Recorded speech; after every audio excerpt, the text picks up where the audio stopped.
Hello YouTube, this is Automotive with Adam Levine. I'm going to show you how to reset the all maintenance light on the 2017 Toyota Rav 4.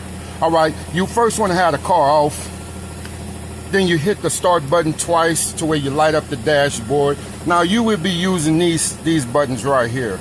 Alright, okay, you see how to go back, then you're going to go through these, get to the settings. You see how I keep moving? Settings. See? Settings. Alright, you see vehicle settings. You want to press this right here.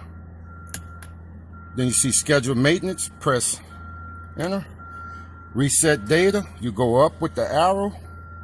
See how it says yes. Then press enter. Data has been reset. Cut the car off. Start it. Easy peasy. Subscribe to the page. Thank you.